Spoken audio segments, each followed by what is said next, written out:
भजन संहिता अध्याय 78। भजन संहिता अध्याय 78। हे मेरे लोगों, मेरी शिक्षा सुनो, मेरे वचनों की ओर कान लगाओ।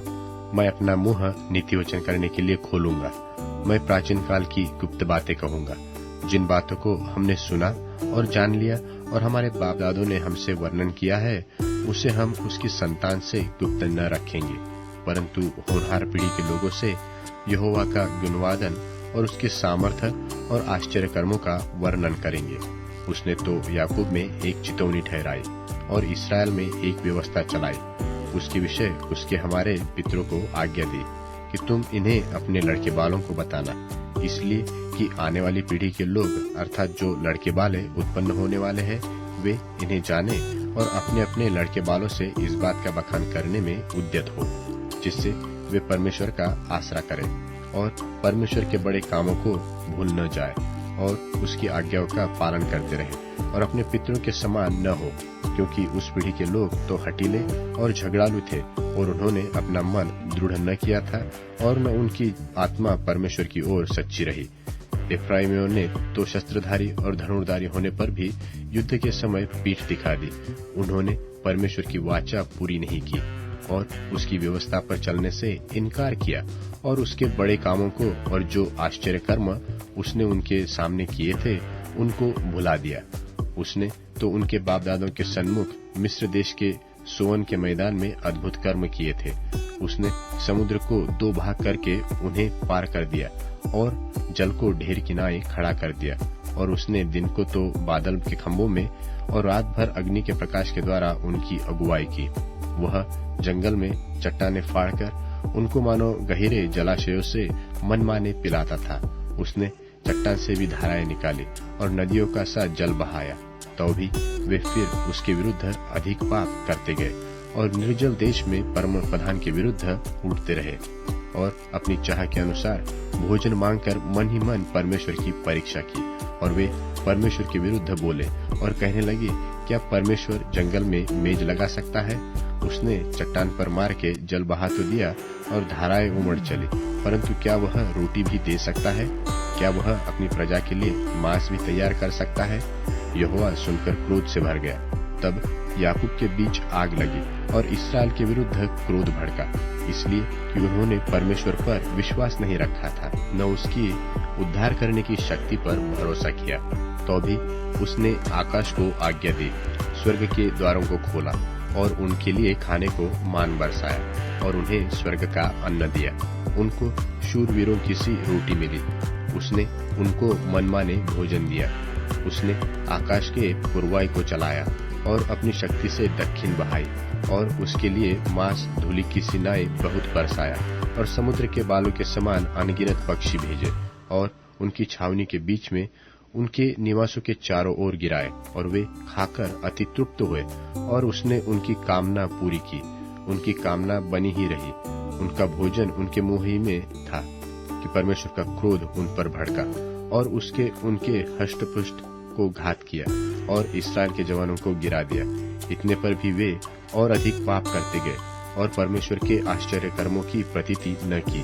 तब उसने उनके दिनों को व्यर्थ श्रम में और उनके वर्षों को घबराहट में कटवाया। जब जब वह उन्हें घात करने लगता, तब तब वे उसको पूछते थे और फिरकर परमेश्वर को यत्न से खोजते थे और उनको स्मरण होता था कि परमेश्वर हमारी चट्टान है और परम प्रधान परमेश्वर हमारा छुड़ाने वाला है। तो भी उन्होंने उससे चापलूसी की और वे उससे झूठ बोले, क्योंकि उनका हृदय उसकी ओर दृढ़ न था, न वे उसकी वाचा के विषय सच्चे थे। परंतु वह जो दयालु है, वह अधर्म को ढांपता और नाश नहीं करता। वह बार बार अपने क्रोध को ठंडा करता है और अपनी जलजलाहट को पूरी रीति से भड़कने नहीं देता। तब उसको स्मरण हुआ कि ये नाशमान है, ये वायु के समान है जो चली जाती और लौट नहीं आती। उन्होंने कितनी बार जंगल में उससे बलवा किया और निर्जल देश में उसको उदास किया। वे फिरकर परमेश्वर की परीक्षा करते थे और इस्राएल के पवित्र को खेदित करते थे। उन्होंने न तो उसका भुजबल स्मरण किया, न वह दिन जब उसने उनको द्रोही के वश से छुड़ाया था, कि उसने क्यों कर अपने चिन्ह मिस्र देश में और अपने चमत्कार सोन के मैदान में किए थे। उसने तो मिस्रियों की नहरों को लहू बना डाला और वे अपनी नदियों का जल पी न सके। उसने उनके बीच में डास भेजे जिन्होंने उन्हें काट खाया, और मेंढक भी भेजे जिन्होंने उनका बिगाड़ किया। और उसने उनकी भूमि की उपज कीड़ों को और उनकी खेतीबाड़ी टिड्डियों को खिला दी थी। उसने उनकी दाखलताओं को ओले से और उनके गुलर के पेड़ों को बड़े बड़े पत्थर बरसा कर नाश किया। उसने उनके पशुओं को ओले से और उनके ढोरों को बिजलियों से मिटा दिया। उसने उनके ऊपर अपना प्रचंड क्रोध और रोष भड़काया और उन्हें संकट में डाला और दुखदायी दूतों का दल भेजा। उसने अपने क्रोध का मार्ग खोला और उनके प्राणों को मृत्यु से न बचाया, परंतु उनको मरी के वश में कर दिया।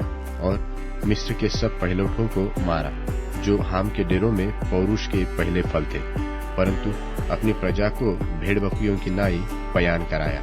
और जंगल में उनकी अगुवाई पशुओं के झुंड की सी की। तब वे तो उसके चलने से बेखटक चले और उनको कुछ भय न हुआ, परंतु उनके शत्रु समुद्र में डूब गए।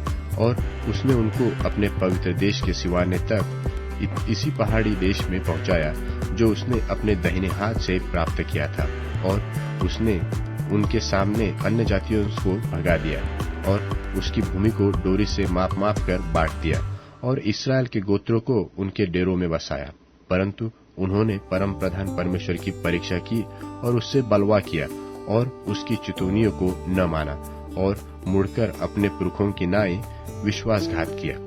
उन्होंने निकम्मे मनुष्य की नाई धोखा दिया और उन्होंने ऊंचे स्थान बनाकर उसको रिस दिलाई और खुदी हुई मूर्तियों के द्वारा उसमें जलन उपजाई।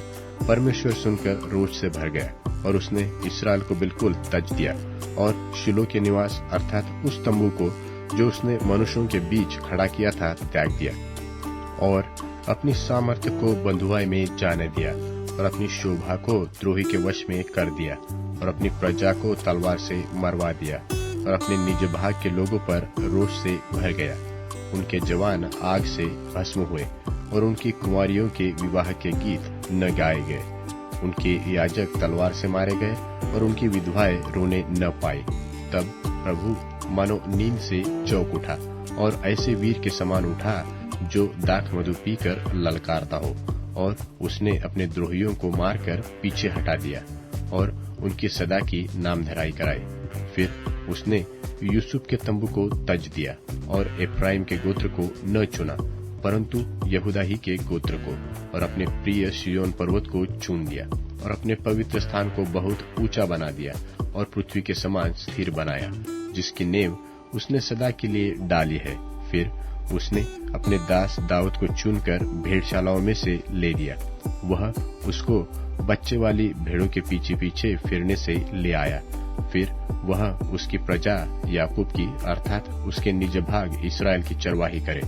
तब उसने खरे मन से उनकी चरवाही की और अपने हाथ की कुशलता से उनकी अगुवाई की। भजन संहिता अध्याय 79। भजन संहिता अध्याय 79। हे परमेश्वर, अन्य जातियां तेरे निज भाग में घुस आई। उन्होंने तेरे पवित्र मंदिर को अशुद्ध किया और यरूशलेम को खंडहर कर दिया है। उन्होंने तेरे दासों की लोथों को आकाश के पक्षियों का आहार कर दिया और तेरे भक्तों का मांस वन पशुओं को खिला दिया है। उन्होंने उनका लोहू यरूशलेम के चारों ओर जल की नाई बहाया और उनको मिट्टी देने वाला कोई न था। पड़ोसियों के बीच हमारी नामधराई हुई। चारों ओर के रहने वाले हम पर हंसते और ठट्ठा करते हैं। हे यहोवा, तू कब तक लगातार क्रोध करता रहेगा? तुझ में आग की सी जलन कब तक भड़कती रहेगी? जो जातियां तुझको नहीं जानती और जिन राज्यों के लोग तुझसे प्रार्थना नहीं करते, उन्हीं पर अपनी सब जलजलाहट भड़का, क्योंकि उन्होंने याकूब को निगल लिया और उसके वास स्थान को उजाड़ दिया है। हमारी हानि के लिए हमारे पुरखाओं के अधर्म का कामों को स्मरण न कर। तेरी दया हम पर शीघ्र हो, क्योंकि हम बड़ी दुर्दशा में पड़े हैं। हे हमारे उद्धारकर्ता परमेश्वर, अपने नाम की महिमा के निमित्त हमारी सहायता कर और अपने नाम के निमित्त हमको छुड़ाकर हमारे पापों को ढांप दे। अन्य जातियां क्यों कहने पाए कि उनका परमेश्वर कहाँ है? अपने दासों के खून का पलटा ले। अन्य जातियों के बीच हमारे देखते मालूम हो जाए। बंधुओं का कराहना तेरे कान तक पहुँचे। घात होने वालों को अपने भुजबल के द्वारा बचा। और हे प्रभु, हमारे पड़ोसियों ने जो तेरी निंदा की है उनका 7 गुना बदला उनको दे। तब हम जो तेरी प्रजा और तेरी चराई की भेड़े हैं तेरा धन्यवाद सदा करते रहेंगे और पीढ़ी से पीढ़ी तक तेरा गुणवादन करते रहेंगे। भजन संहिता अध्याय 80।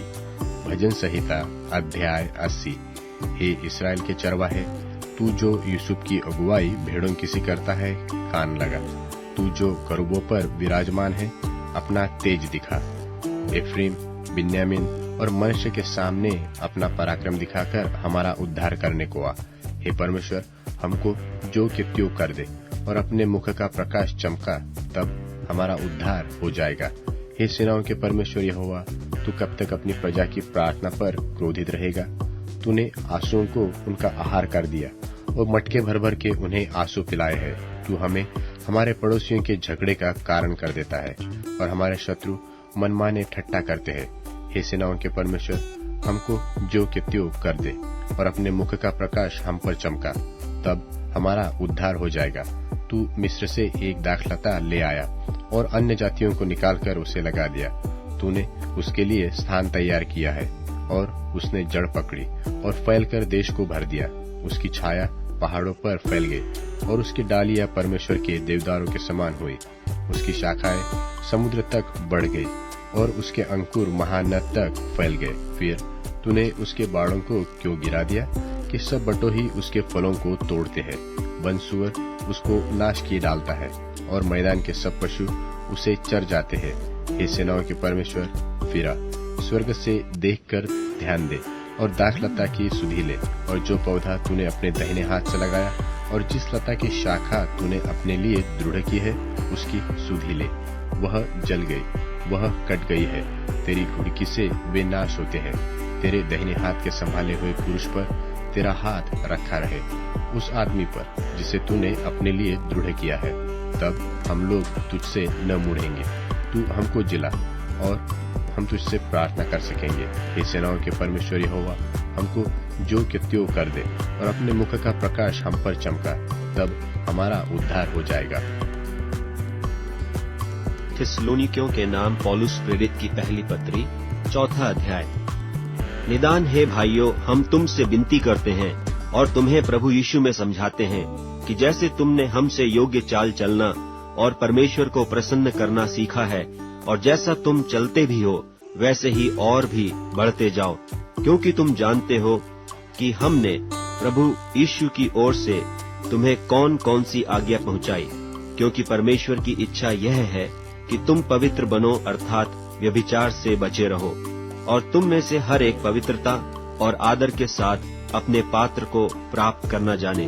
और यह काम अभिलाषा से नहीं और न उन जातियों की नाई जो परमेश्वर को नहीं जानती, कि इस बात में कोई अपने भाई को न ठगे और न उस पर दांव चलाए, क्योंकि प्रभु इन सब बातों का पलटा लेने वाला है, जैसा कि हमने पहले तुमसे कहा और चिताया भी था। क्योंकि परमेश्वर ने हमें अशुद्ध होने के लिए नहीं परंतु पवित्र होने के लिए बुलाया है। इस कारण जो तुच्छ जानता है वह मनुष्य को नहीं परंतु परमेश्वर को तुच्छ जानता है, जो अपना पवित्र आत्मा तुम्हें देता है। किंतु भाईचारे की प्रीति के विषय में यह अवश्य नहीं कि मैं तुम्हारे पास कुछ लिखूं, क्योंकि आपस में प्रेम रखना तुमने आप ही परमेश्वर से सीखा है, और सारे मकिदुनिया के सब भाइयों के साथ ऐसा करते भी हो। पर हे भाइयों, हम तुम्हें समझाते हैं कि और भी बढ़ते जाओ, और जैसी हमने तुम्हें आज्ञा दी वैसे ही चुपचाप रहने और अपना अपना काम काज करने और अपने अपने हाथों से कमाने का प्रयत्न करो, कि बाहर वालों के साथ सभ्यता से बर्ताव करो और तुम्हें किसी वस्तु की घटी न हो। हे भाइयों, हम नहीं चाहते कि तुम उनके विषय में जो सोते हैं अज्ञान रहो। ऐसा न हो कि तुम औरों की नाई शोक करो जिन्हें आशा नहीं, क्योंकि यदि हम प्रतीति करते हैं कि यीशु मरा और जी भी उठा, तो वैसे ही परमेश्वर उन्हें भी जो यीशु में सो गए हैं उसी के साथ ले आएगा। क्योंकि हम प्रभु के वचन के अनुसार तुमसे यह कहते हैं कि हम जो जीवित हैं और प्रभु के आने तक बचे रहेंगे, तो सोए हुओं से कभी आगे न बढ़ेंगे, क्योंकि प्रभु आप ही स्वर्ग से उतरेगा। उस समय ललकार और प्रधान दूत का शब्द सुनाई देगा और परमेश्वर की तुरही फूंकी जाएगी, और जो मसीह में मरे हैं वे पहले जी उठेंगे। तब हम जो जीवित और बचे रहेंगे उनके साथ बादलों पर उठा लिए जाएंगे कि हवा में प्रभु से मिले, और इस रीति से हम सदा प्रभु के साथ रहेंगे। सो इन बातों से एक दूसरे को शांति दिया करो।